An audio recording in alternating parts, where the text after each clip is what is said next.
Welcome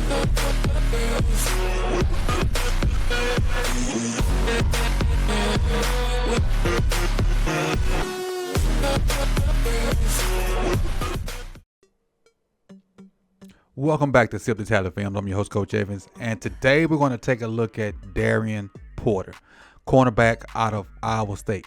Now, I don't know what they got going on at Iowa State with TJ Tampa last year, with the two receivers as well, Darien Porter.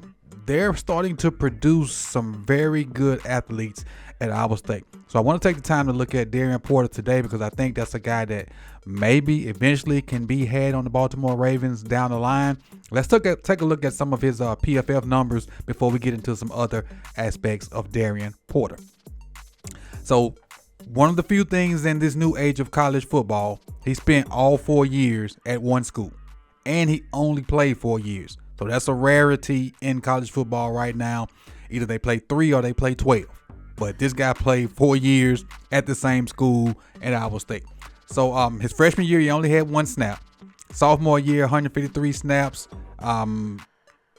Coverage grade was a 60.7. His junior year, played 115 snaps. I think it was injury related. That's why he didn't play more that junior year. I got to go back and check that out. But then last year, 425 snaps.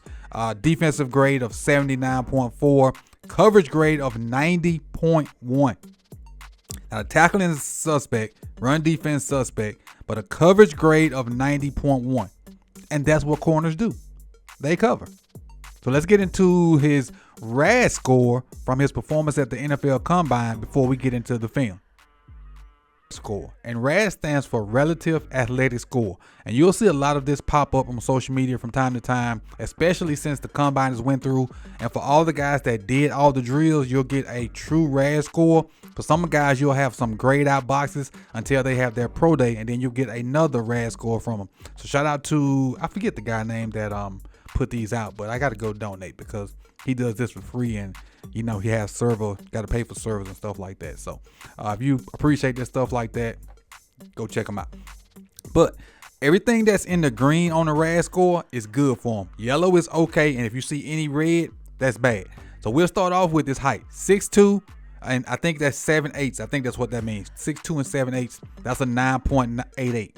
His weight is 195 pounds. It's okay, but he's a corner, so he don't have to be bulky. Vertical, 36.5, which is okay. You know, you get close to 40, that's when you're in that elite athleticism. Broad jump, 10.1, or is that 10.11? I'm not really sure which one that is. I have to go back and check. This is my first RAS of this year. I got to get my mind back right. 40 time, 4.3. That's a 9.95. 20-yard split, 2.54. That's a 9.25. And then this 10-yard split, which is a 1.48, which is a 9.76. All of those numbers are considered elite. And then his shuttle is a 9.26, which is elite. And then his 3-cone, which is a 6'1", which is a 9.47 out of 10. That's elite also. So he has elite speed, elite change of direction, elite agility. His arm length, 33. Then hand size, 9. So let's take a look at Darien Porter, some of his tape, and see how he measures up as far as how does these athletic numbers, how do they translate to stuff that happens on the field. Welcome back. If you have not smashed that like button now, it'd be a great time to do that. Also, the beanie that you see me wearing, there's an affiliate link in the description if you want to check those out. These are more so for style. They do keep you warm when you need them, but I got them for style because it don't get that cold down here where I'm at. So I got a multitude of colors. I got gray, purple, and black.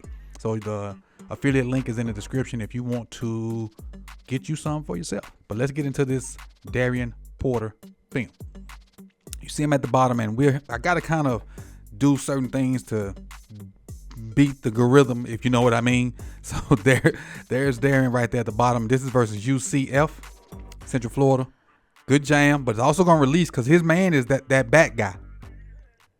Gets off on the back guy, is in phase with him down the line, and using the sideline to help him be an extra defender. Now you see him look for the ball, which is something that, you know, some cornerbacks don't do. I'm not going to call no names, but y'all know who. If you know who I'm talking about, put it in the comment section. But now he looks back for the ball and makes a play on it.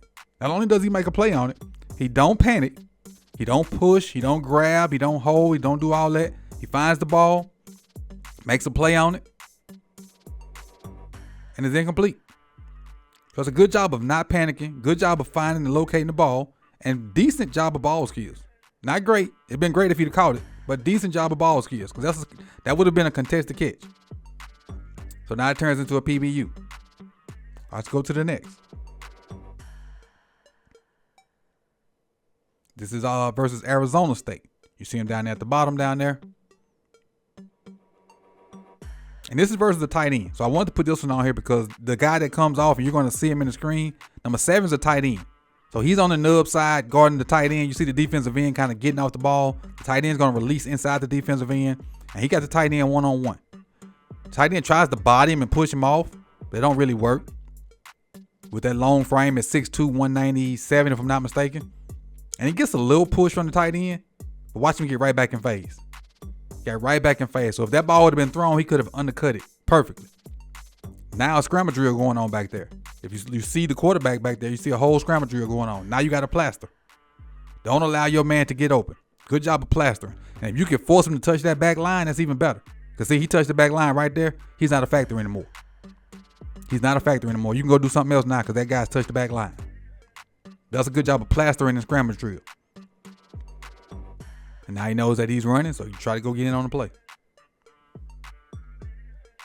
Also versus Arizona State. At the bottom of the screen versus a receiver still on the nub side.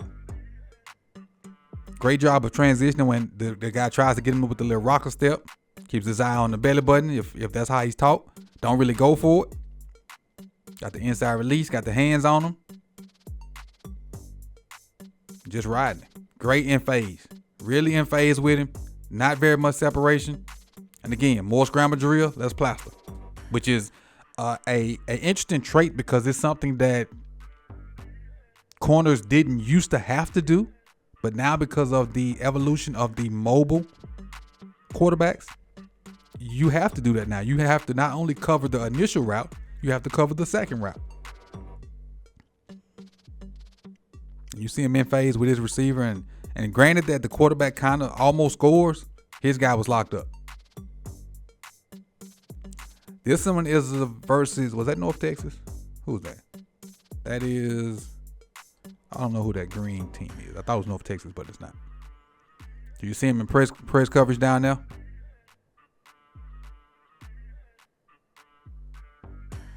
Great job of allowing that outside release. And now I'm just going to use the sideline as an extra defender. Watch him just ride this guy to the sideline. Because this route starts at the top of the numbers. You see the arrow by the back of the receiver's foot. This route starts at the top of the numbers. He voluntarily goes outside. Darren lets him. So now they're way below the bottom of the numbers. They're about halfway between the numbers and the sideline. So the further they go down the field, the further Darren just uses the sideline. Just uses the sideline. Just uses the sideline. Ball comes, he don't panic. He turns and look for it. He looks for it right here initially. Sees it over the inside shoulder. And just shields him off. So this route started at the top of the numbers. Look where it ended. Right by the ticks. Right by the ticks. That's a good job of using the hash, or using the sideline as an extra defender. And, just knowing where your strengths are. Knowing where your help is. And your sideline is an extra help guy. All right. We also need to know that guys can come up and tackle. And unwilling tacklers. This is RJ Harvey, one of the better backs in college football right here. He kind of gets off this push crack by the receiver. And the thing is, when you, what's the word I'm looking for? When you develop or when you draw up run plays, you kind of want the corner to be unblocked. So in push crack, let me see if I can kind of show you what push crack is. Let me get this back. For those that don't know, all right, maybe we can do it right here. All right, push crack. So push crack is, get my arrow. You're going to push to the inside and block this dude and leave the corner to kind of come up and try to make the tackle. Because the corners are normally the weaker tacklers. So what it is you're going to come off the ball, you're going to push up the field, and then you're going to crack on the safety and allow the corner to make the tackle. Now, what the things that can happen, the corner can keep chasing you and then allow the running back or whoever's running the ball to get outside and get up the field. Or they can switch, and then the corner has to tackle this running back, and that's not a good situation. So that's kind of what push crack does as for from the offensive side. But for the purposes of this film, we're going to watch him, come off the push crack, which is what the offense wants you to do. We want the corner tackle. That's what we want as offense. But he's a willing tackler. He's a good open field tackle on R.J. Harvey. Like I said, one of the most productive backs in college football this year. Let's go to this next one. This is versus Iowa. Iowa got track stars out the wazoo. Now, this is effort. Effort. Look what he is. He's in there like fitting the run or trying to fit the run. The ball carrier is, I think I got it on here.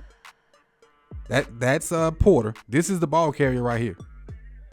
That's the ball carrier. Look, watch the effort. Watch the effort to make sure this play is not a touchdown. Look at that track hawk. Look at that track hawk. He went and got him. Got him before the 25-yard line. And the effort like that could go from a touchdown, what would have been a touchdown on that play, to maybe a field goal attempt. Or maybe even if they missed the field goal attempt. That you save 4 points just on effort alone. Let's watch him in some little zone coverage. This is versus Iowa as well. Now what they're going to do is they're going to run a little push down and they're going to try to swing a guy out the backfield after they give him some cheese down low. And he's going to bite on the cheese initially, but watch his athleticism kick in and go get this ball. Goes down with it. And so he went in on it. Gave a blow to the receiver that was trying to block him. But now they're trying to leak the tight end out. That's tight end trying to leak right there. You see it? Tight end leaking, and he's right up under it. High points the ball. Great job of high pointing it. Come with the interception. And if you don't know, let me show you where the tight end came from. Let me bag it up. Tight end's on this side. They're going to run this little underneath stuff, make it look like a run, then try to run him up the field. That's what's they trying to happen. And he didn't bite on it. He came down, banged that guy, but saw the leaker, got up under it, and went and made the pick. Let's check it out one more time. Come down. Deliver this blow. Pow. Here come 86. He gets right up under it. Recognizes it, right up under it, high pointed, interception. So I don't really know what what's in the water that they're doing down at Iowa State, but they are really becoming I don't want to say a football factory, but they're starting to produce some really good athletes. Again, TJ Tampa last year, the 2 receivers they also have in this draft class on top of Porter. So I appreciate you guys for coming out. You could have been anywhere in the world, but you chose to be here with me. Remember, the link for the beanie is down in the comment section. Like the video if you like the video. Subscribe if you've not done so. And be on the lookout for more content coming from this 2025 off season. I appreciate y'all. Peace and love. I'm out.